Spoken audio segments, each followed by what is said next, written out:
Thanks very much, Fiona, and thanks to the organisers for putting this very important meeting together. So much as our Prime Minister likes to give the impression that Britain is a big global player, the fact is that Britain has been in decline since the end of the 19th century. And of course, it was finally superseded by the United States in the 1950s at the time of the Suez Crisis. So since then, Britain has played second fiddle to the United States, being its most loyal ally, making much of the so-called special relationship between the two countries. The idea, of course, is that Britain will be in on the winning side, that it will take spoils of war, and we've seen how it profits in terms of the arms trade, contracts for rebuilding after wartime destruction that it has caused, and so on.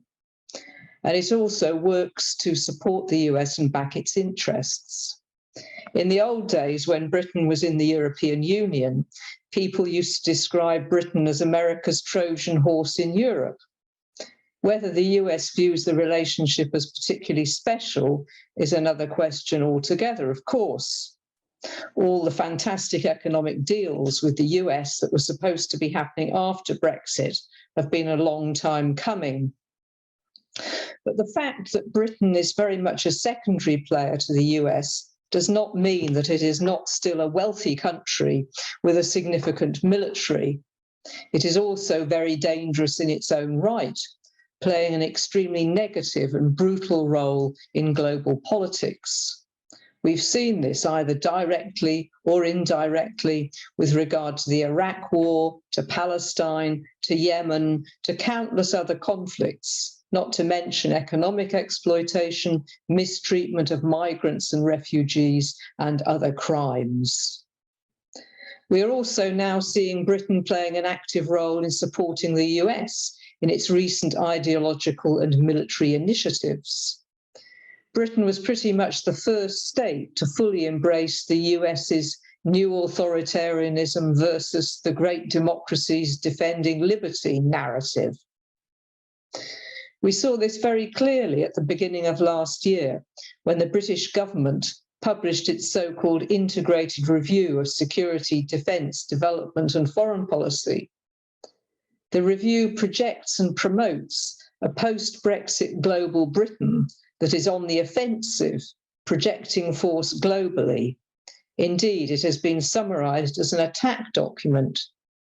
It makes much of Britain being Western Europe's most heavily armed nation, of its leadership role in NATO, and its deploying of forces worldwide. Britain is ready to deter and defeat if necessary. Its stated determination to defend democracy against systemic competition, shaping a new open international order, is straight out of the US book. And there is much that is reminiscent of the strategies and postures of the Trump administration. And we've seen a lot of continuity with that under Biden. So there is a lot about how great Britain is, but Britain is also situated firmly as the US's junior partner. That's the clear message throughout, that global Britain really means Britain doing the US's bidding across the globe. I'd just like to touch on a couple of specific examples of where this is particularly dangerous, as it can lead to increased nuclear tension, adding to the nuclear dangers we're currently facing as a result of the war in Ukraine. Firstly, Britain's role in the so-called AUKUS agreement signed last autumn. This means that the US and UK are going to collaborate with Australia to help provide them with nuclear-powered submarines. Bizarrely, the joint government statement at the time suggested that this would promote stability in the Indo-Pacific. Of course, it is designed to fully pull Australia into the US orbit, where previously it had good relations with China, and it is already ramping up tension in the region.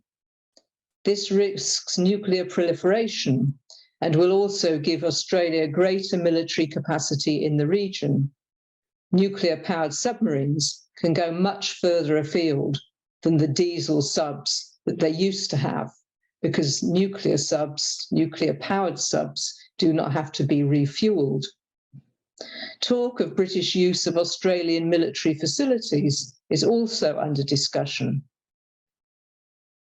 My second example really shows so clearly the dual function of Britain as both a cat's paw of the US and a menace in its own right. This is the recent news that US nuclear weapons are coming back to Britain. We got rid of them through vigorous protesting in 2008. Now the US plans to bring them back as part of strengthening NATO's nuclear capacity in Europe. In itself, this adds up to provocation in the context of the Ukraine war. The British government is accepting this, even though it puts us even more on the front line in further US wars. But equally, Britain continues to have its own nuclear weapons. And in fact, last year, the government announced that it was increasing the UK nuclear arsenal by over 40%. So we're taking a double nuclear blow here, and internationally, of course, at the hands of both the US and UK governments. So all this and much more means that it is more important than ever to get active against war, against the arms trade, against nuclear weapons. If we want to have a future, now is the time to mobilize and fight for a different world. Thank you.